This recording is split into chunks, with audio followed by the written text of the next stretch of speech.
Et bonjour à tous, c'est le retour du football. Enfin, la trêve est terminée. On en a fini de regarder l'équipe de France, l'équipe du Portugal, etc. Là, c'est le retour du Paris Saint-Germain. On est avec Basto. Aujourd'hui, on va parler du match contre Nice qui aura lieu vendredi à 21h. Alors, Basto, déjà, on va commencer par les pronos. Qu'est-ce que tu penses du match de demain au niveau des pronos? C'est quoi ton prono? Je pense que ce sera un match plus compliqué qu'on ne peut le penser. Je pense déjà que Nice, on en parlera tout à l'heure, mais ça va être le club le plus fort qu'on a affronté depuis ce début de saison. Enfin, par rapport à Lyon et Lens qu'on a affronté qui sont malades. Donc, je vais dire victoire étriquée 2-1 pour Paris, mais je ne serais pas étonné s'il y avait match nul non plus. Ouais, je vais plutôt rester sur un 3 hein, au Parc des Princes à domicile. J'aime bien ce score. On va rentrer un peu plus en détail sur la rencontre de demain. Toi qui es notre expert en Ligue 1 notamment, Au qu'est-ce moins. que tu peux nous dire sur Nice cette saison, comment ils jouent et leurs faiblesses et leurs forces et à quoi il faudra faire attention demain soir? Alors, déjà, c'est une curiosité Nice cette année parce qu'ils ont pris un tout jeune coach qui a 34 ans, qui a un parcours un peu unique, enfin, puisqu'il vient pas du tout du monde pro, ni même semi-pro. Il n'a pas été footballeur dans sa carrière. Il a fait des études de philosophie et de sciences du sport, en fait. Et ça lui a permis de débuter sa carrière en tant qu'entraîneur de gardien pour des clubs de D4, D5 italiennes quand il avait 20 ans. Donc, il a commencé par être entraîneur de gardien à 20 ans. Ensuite, il a rejoint Deserbi en tant qu'entraîneur des gardiens, toujours. Puis finalement, il est devenu entraîneur adjoint en Turquie, puis il est fini par devenir entraîneur principal dans un club turc avant d'arriver à Nice. Donc c'est vraiment un mec qui vient de l'université. Ce qu'on voit beaucoup au Portugal, ce qu'on voit moins dans d'autres pays. Donc c'est assez intéressant. Donc c'est un coach qui a séduit Nice par rapport à son discours, donc avec des vraies idées de jeu qu'on ne voit pas pour le moment forcément en place à Nice. C'est vrai qu'il a un jeu plutôt offensif et pour moi on a une équipe de Nice qui était plutôt ennuyante, même si elle prend peu de buts. Ils en ont pris que 2 en 4 matchs. Par contre, le dernier match contre Strasbourg était très bon. Nice gagne 2-0. Ils font aussi 2-3 poteaux. Ils ont eu un match d'une maîtrise totale. Donc Nice est monté en puissance contre Strasbourg, mais les 3 matchs d'avant, on avait plutôt l'impression de voir des joueurs qui ne comprennent pas encore le discours du coach. Pour précision, le coach il s'appelle Francesco Farioli. Farioli. Euh, Ouais, et du coup, Nice qui reste sur, comme tu as dit, 3 matchs nuls. Pour l'instant, ils ont rencontré Lille, Lyon, Lorient. C'était leurs 3 matchs nuls. Et la semaine dernière, enfin, le dernier match avant la trêve, ils ont gagné 2-0 à Strasbourg. Donc là, on voit peut-être une certaine progression. Comme tu as dit, ils commencent à comprendre peut-être ce que le coach leur demande. Donc, on sait pas trop à quoi s'attendre, je pense, côté Nice. Après, le Paris Saint-Germain, c'est un morceau. En plus, ce sera au Parc des Princes. Moi, je suis pas spécialement confiant pour Nice. Parce que, comme tu as dit, nouveau coach, nouveau système comme nous, hein. Mais moi, je suis plutôt confiant côté Paris Saint-Germain. Nous, de notre côté, on va avoir un problème au niveau de notre numéro 9 parce qu'Asensio a fait de très bons matchs. On commence à se dire qu'il allait prendre la place de 9 titulaires. Là, il s'avère qu'il est blessé jusqu'à la trêve, la prochaine trêve. Donc demain, on a la solution Gonçalo Ramos qui a été très bon avec le Portugal, mais qui a joué, je crois, mardi. Est-ce qu'on le refait jouer tout de suite? On a Ugarte qui a joué tard mardi aussi. Est-ce qu'on le fait jouer? Qu'est-ce que tu penses du poste du numéro 9 pour demain et qu'est-ce qu'on fait au milieu de terrain pour remplacer Ugarte s'il ne peut pas jouer? Je pense que Nice, pour le moment, est très solide défensivement, notamment avec l'axe Dante-Todibo qui marche très bien. Donc, qui sont très bons dans les duels aériens. Donc, je pense qu'un Ramos qui lui aussi est bon dans ce domaine, il va falloir aussi passer par les ailes et donc centrer.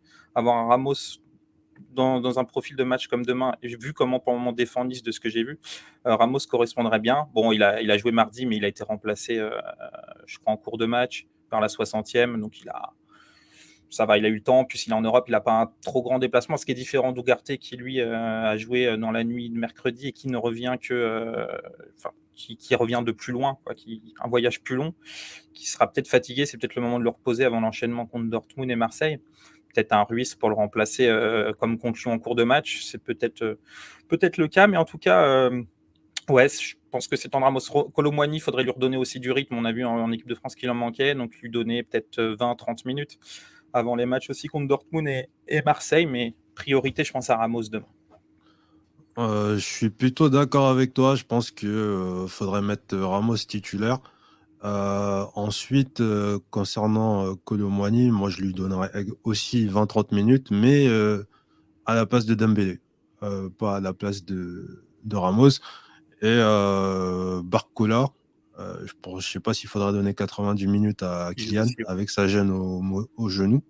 Donc je pense que Barcola devrait rentrer à la place de Kylian et je sais pas, le sortir à la 60-70e, surtout s'il a déjà marqué, comme ça il va pas trop tirer à la gueule. Comme ça, on est sûr qu'on n'aggrave pas son truc au genou avant Dortmund et Marseille, comme tu as dit. Et Ugarte, ouais. Fabien Ruiz, après, moi, je l'aime bien dans le contexte où il était face à Lyon, où il fallait tenir le ballon. Après, dans le côté agressif, pressing et tout ça, c'est pas mon choix favori. Après, comme haute alternative, je crois qu'on n'a pas grand-chose. On aurait peut-être Danilo en numéro 6, mais bon, ça a des limites aussi. Ouais. Donc, ouais, moi, je partirais sur un Danilo ou un Ruiz. Comme tu as dit, bah oui, ça s'est plutôt bien passé la dernière fois. Donc, pourquoi pas, mais on verra pas le jeu de Luis Enrique qu'on voit avec Après, Ugarte. après, ça se trouve, il y aura Ugarte. Hein. On n'en sait rien. Hein. Il est jeune, il peut vite Ce récupérer. serait pas Mais très bon, prudent. ce serait pas très prudent, je suis d'accord. Après, c'est Nice, leur point fort pour le moment offensivement, c'est des transitions rapides du milieu vers notamment Mofi devant. Et donc avoir un Ugarte qui coupe ces transitions-là, c'est sûr que ça aide par rapport à un Ruiz ou un Danilo qui sont plus lents pour ce genre de situation. Mais bon, et faire attention aussi, c'est un autre point fort de Nice, c'est les latéraux. Florent Barr, Florent Barr, il s'appelle pas Florent Barr. Pourquoi je l'appelle Florent Melvin Barr, qui est bien meilleur cette année que les années dernières, et Attal qui arrive enfin à enchaîner les matchs. Ça faisait longtemps qu'il n'avait pas enchaîné comme ça 4 matchs avec Nice. Et les deux font un très bon début de saison aussi. Donc il va falloir pour Hakimi, notamment Hakimi, et puis aussi Lucas, mais on a un peu moins de doute sur Lucas défensivement, faire attention aux montées des deux latéraux. Et Hernandez qui a fait un match décevant pour toi la dernière fois, tu le disais. Est-ce qu'il serait temps de, je sais pas, essayer de le remettre dans l'axe à son poste préférentiel, et préparer le retour de Nuno avec, je sais pas, une autre solution? Non, je pense que tant qu'il n'y a pas Nuno, il n'y a pas de raison de changer. Après, même si je l'ai trouvé décevant contre Lyon, l'axe défensif a plutôt été bon, même si Donnarumma il y a eu trop d'arrêts à faire contre Lyon, on est tous d'accord là-dessus. Mais sinon, ça avait plutôt porté satisfaction. Et puis, il y a Dortmund-Marseille qui arrive, c'est pas le moment de faire trop de tests. Quoi. On pourra le faire après Marseille.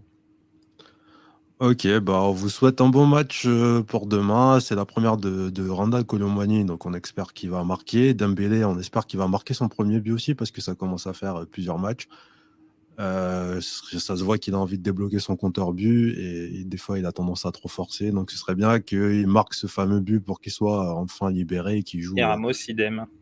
Ramos idem aussi. C'est vrai que pour l'instant, tout ce qui est offensif devant, à part Mbappé, Mbappé, oui. C'est vrai qu'il n'y a personne qui a marqué. Ah, et Asensio Asensio. aussi. Asensio, ouais. Donc voilà, bon, on verra ça demain. N'hésitez pas à nous donner vos pronos dans les commentaires et aussi donner les buteurs, voir si un de ces joueurs va enfin débloquer son compteur but. Bah, les gars, n'oubliez pas que c'est Paris. On vous donne rendez-vous après le match pour le débrief PSG Nice. Et n'oubliez pas que ici, c'est Paris.